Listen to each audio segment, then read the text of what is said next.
Okay, it is part three of Martin's our first chapter, Martin's adventures in Alone Against Fear. It's been out now for quite some time. Each of these boxes he explores is another 2 hours. It's been out. At least he found somewhere safe to sleep. But he's struggling to get back there. He's fought off a demon child, a possessed doll, and now he's faced with what is clearly his strongest threat yet. Unless you count the good doctor, we've got a vampire in wolf's form. This could get messy. Who knows? Um, Hopefully he'll get through there. You're about to find out. Enjoy Martin Alone Against Fear. So let's go for it. I put a crucifix on him. He takes 2 damage. He's level 5, a -1, so I need a 6. Nope. It's a shame. So he does 2 damage. Helmet. Nope. So that's me down to 4. I need to pass some of these saves. 2 damage to him.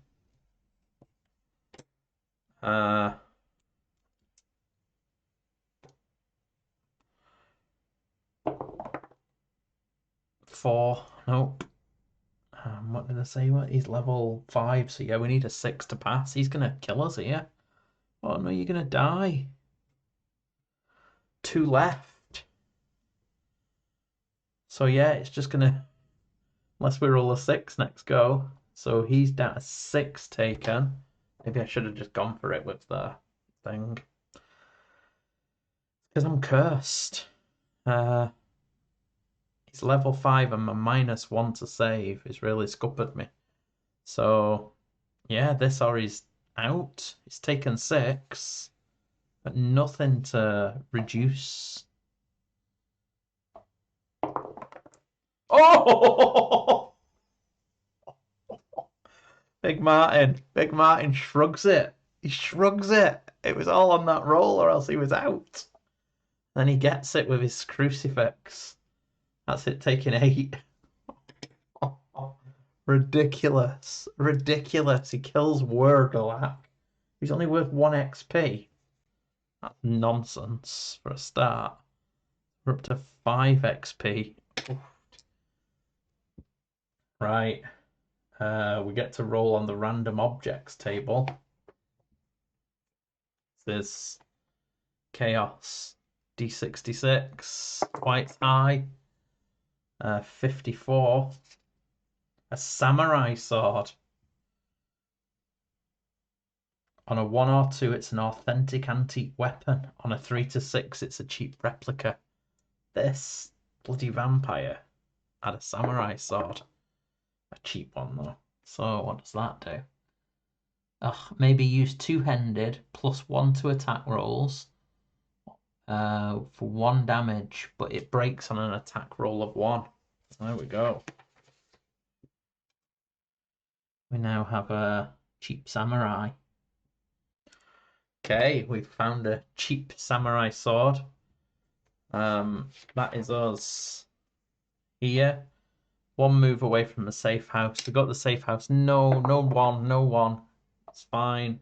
Or 6 actually. No, it's nothing because we've already searched around here. I'm not bothering searching there. So we get to our safe house. I'm sure a safe house does something. I think, did it say you heal a sanity and a thing for going in there? Ah, no.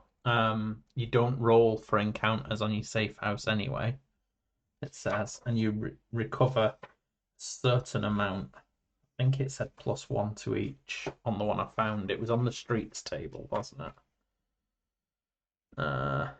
1 life and 1 sanity. So that lifts my curse. We get a life and a sanity back.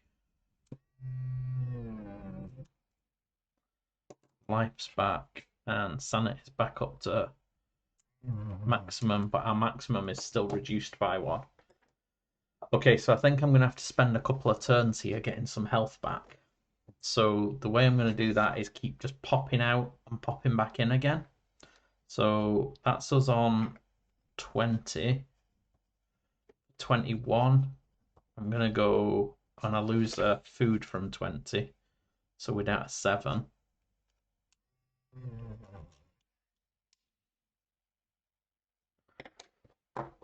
21. We've gone into there. We roll a random encounter. We're okay. We go back in. Get another health back. That's us down to 4. Come out.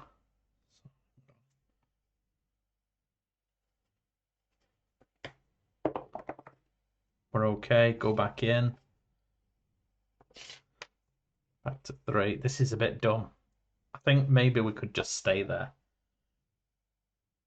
I think it did say every time you enter it, though, so I think we do have to go out. Every time you move into the safe house, you can heal 1 life and 1 sanity. So yeah, technically we have to keep jibbing about. So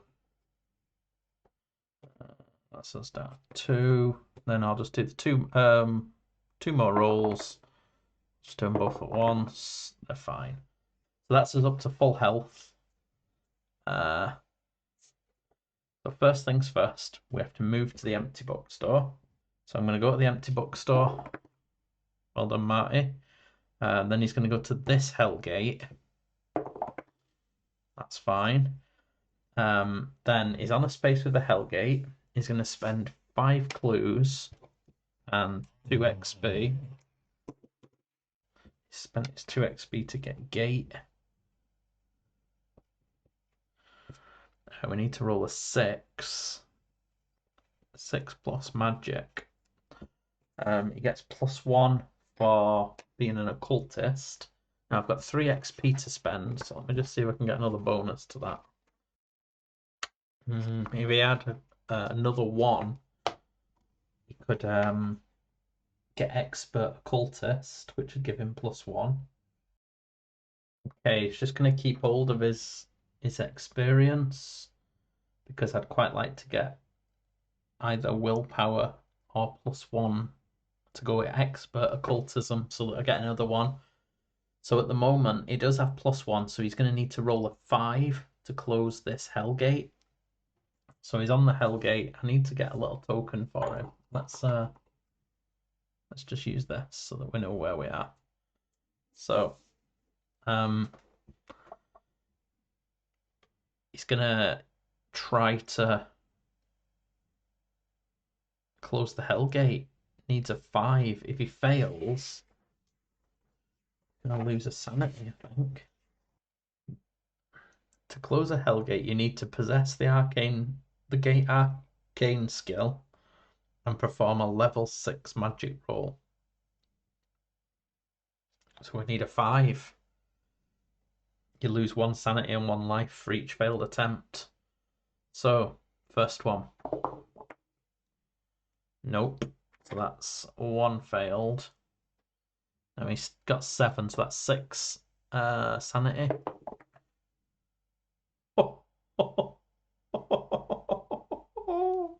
Martin, you're an absolute beast, like. So Martin closes a Hellgate. He only lost 1 health and sanity. So at the moment he's on 6 out of 7. 7 out of 8. Do we risk it? We will move here. Let me just check this mission. You find another one in the 30th box you visit. So I'm going to go down there and find another Hellgate. I'm going to say that's the 30th. So we lose another food. Right, Marty. He's on 6 at the moment. Can he do it again? It's looking for a 5. No. It's down 5. No. 4.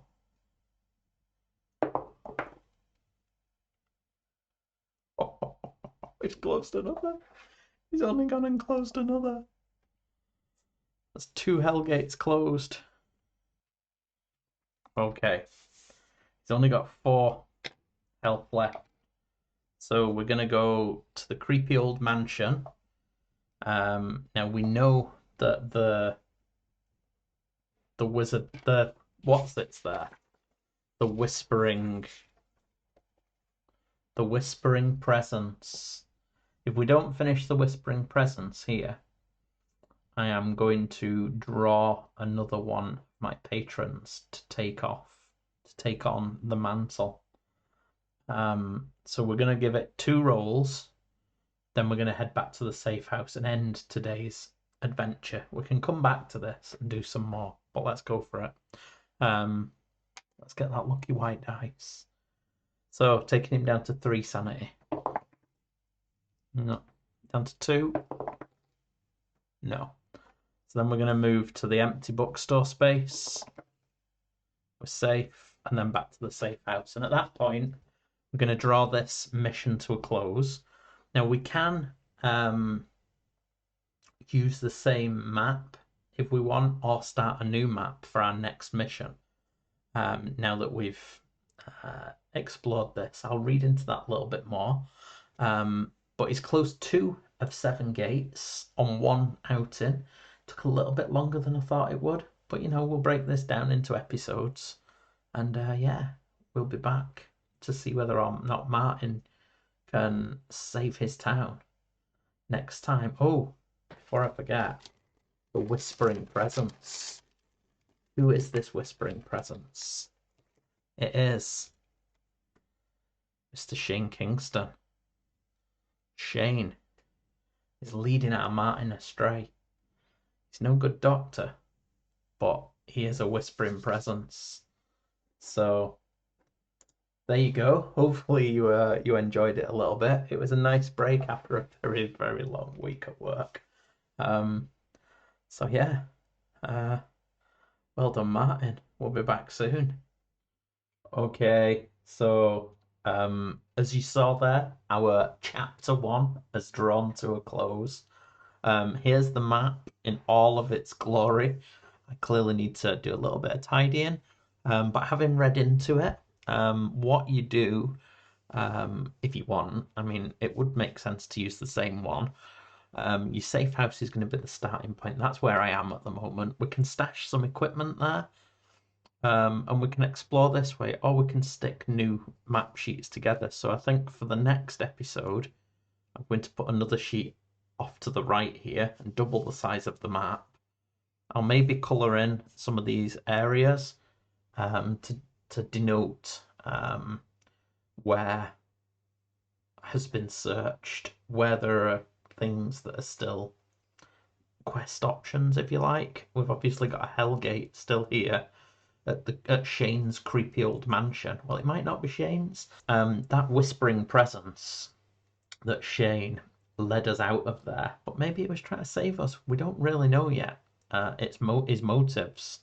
What we know is that there's a demon's name was written on the wall, Flavros. There's a Hellgate in there, and it's a creepy old mansion. The other 2 Hellgates that were next door have been closed. We know the good doctor was there. There is chances, because we didn't kill him, of him coming back next time we get to a clinic. If we roll that result, we could potentially get him again, which isn't pleasant. We've obviously faced some other things, and the vampire that we've just battled there, because we didn't kill it with a stake, set fire to it, or use holy water in our next mission, we're going to, before we roll any explore rolls on a 1 or a 2, it comes back. It's got a grudge. Maybe it wants his katana back. Who knows? But it's got a grudge with our Marty. So here's Marty. There was a thing I realised. One thing that I realised was sanity and life. I did actually have an extra 3 points to play with after character creation, so I just rolled randomly where they'd be. We got an extra 1 in sanity and an extra 2 in life. So he's back up to his normal 8. Obviously, he's still shaky, so he lost 1 sanity. He's got his impaired arm. That's not ideal. When we come to do chapter 2, I'm going to roll to see what the mission is. If it's a Hellgate mission, we'll send out Martin again. But if it's a different one, we might send somebody else out. We can use different characters. It's not a problem. We can play our campaign however we want. We can use the same map. But yeah, depending on the mission, I might send different people out. We've still got 6 food. He's the one who's the gate closer. He's learned it, so we'll see what other people we get. I don't fancy him, Martin. He's took a bit of a beating there. That doctor messed him up. He's struggling with that arm. I mean, the sword offsets it, I suppose, so he is on a straight roll again. But even so, Martin needs a rest. So again, thank you very much. Thank you very much for watching. If you've watched this far and seen all the episodes, it's appreciated. I hope you've enjoyed it a little bit. I've certainly enjoyed playing it. I don't think there's going to be... Well, there's lots of different things in here, lots of things that you can face. I think after closing the 7 Hell Gates, that's probably going to be the end of my time with this. There are a couple of supplements that I may touch on for a Halloween special or something. See if people like it, if they want to see more. Hopefully our members and patrons like going in the bag of joy. If anybody else wants to join in the bag, you know what to do. You can either become a member of the channel, or you can head over to our Patreon site. There's a link somewhere on the channel, and it doesn't cost much. I think you can get in the bag for just a couple of £, and yeah, bring us hours of joy. Thank you very much, and we'll hopefully, well, hear from Martin again soon.